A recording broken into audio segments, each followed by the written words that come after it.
మరి కాసేపట్లో హైదరాబాద్కు వస్తున్నారు ప్రధాని నరేంద్ర మోదీ. అయితే నరేంద్ర మోదీకి ముఖ్యమంత్రి కేసీఆర్ ప్రశ్నలు విమర్శలతో స్వాగతం పలుకుతున్నారు. శ్రీలంకలో ఏం జరిగిందో దేశానికి చెప్పాలంటూ నిలదీశారు కేసీఆర్. లేదంటే మోదీని దోషిగానే భావిస్తామని వ్యాఖ్యానించారు. హైదరాబాద్కు వస్తున్న మోదీ దీనిపై ప్రజలకు సమాధానం చెప్పి తీరాలన్నారు.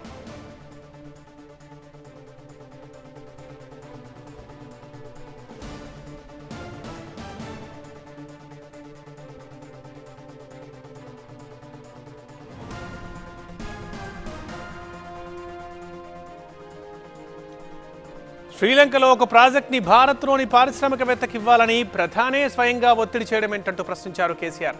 గతంలో పనిచేసిన ఏ ప్రధాని మీద ఇలాంటి ఆరోపణలు రాలేవన్నారు. श्रीलंका जाके प्रधानमंत्री का रोल नहीं निभाया, बल्कि एक छोटा सा व्यापारी का सेल्समैन बन गए थे। आप देश का अपमान किए। नतीजा श्रीलंका का जनता टूट पड़ी है श्रीलंका के रोडों पे। यह शोभा देता है हमारे देश को? क्यों चुप्पी साधे हुए है श्रीलंका के मामले में?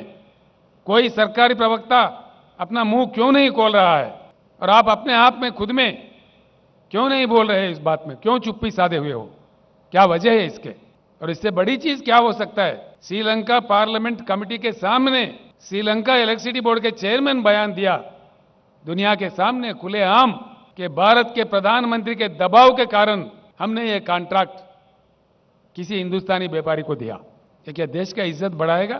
किसी भी आपसे पहले आए हुए बने हुए किसी भी प्रधानमंत्री जी के कालखंड में ऐसे आरोप भारत पे नहीं लगे। भले ही आप खामोश हो, हम खामोश नहीं बैठेंगे, हम जरूर लड़ते रहेंगे। व्यक्तिगत रूप से मुझे भी नरेंद्र मोदी से कोई लेना देना कुछ नहीं है। अगर आप ईमानदार है, सच्चे हैं, तो कल के पब्लिक मीटिंग में हैदराबाद से ही भारत के जनता को उत्तर दीजिए। बताइए साफ साफ क्या हुआ श्रीलंका में, ये हम आपसे पूछ रहे हैं। वरना శ్రీలంక వెళ్లిన మోదీ ప్రధానిగా వ్యవహరించలేదని, ఒక సేల్స్మన్ గా మారారని విమర్శించారు సీఎం కేసీఆర్. नरेंद्र मोदी जी 15वां प्रधानमंत्री है इस देश का। He is the 15th prime minister of India.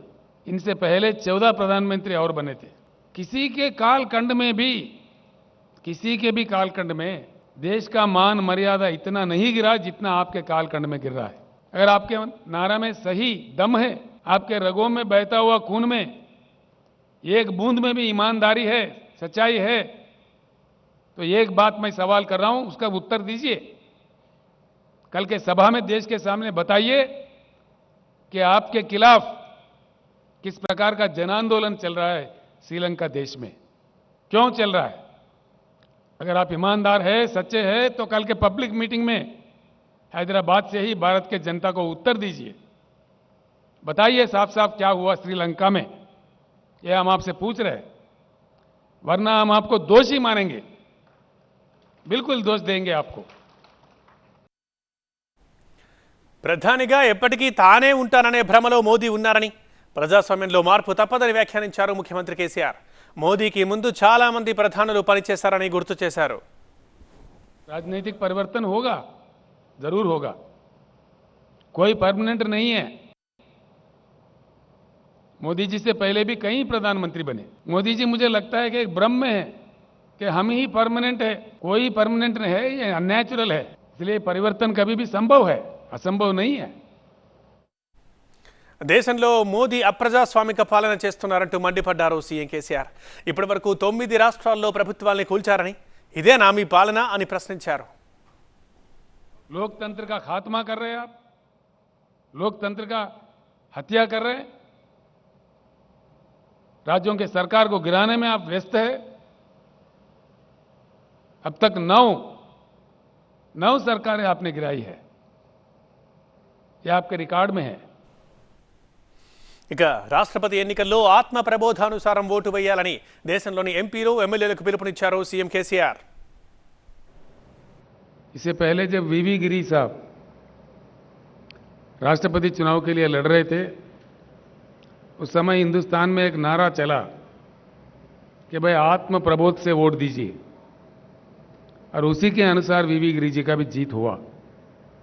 यह हमारे देश के इतिहास में है।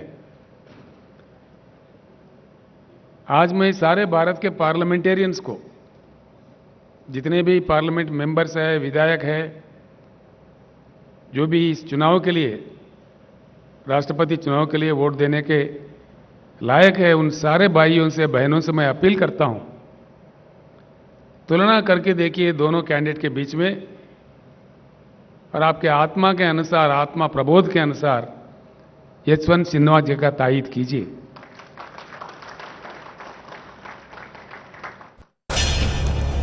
आपने श्रीलंका जाके प्रधानमंत्री का रोल नहीं निभाया, बल्कि एक छोटा सा व्यापारी का सेल्समैन बन गए थे आप, देश का अपमान किए। नतीजा, श्रीलंका का जनता टूट पड़ी है श्रीलंका के रोडों पे। ये शोभा देता है हमारे देश को? अगर आप ईमानदार है, सच्चे हैं, तो कल के पब्लिक मीटिंग में हैदराबाद से ही भारत के जनता को उत्तर दीजिए। बताइए साफ साफ क्या हुआ श्रीलंका में, ये हम आपसे पूछ रहे हैं। वरना हम आपको दोषी मानेंगे, बिल्कुल दोष देंगे आपको।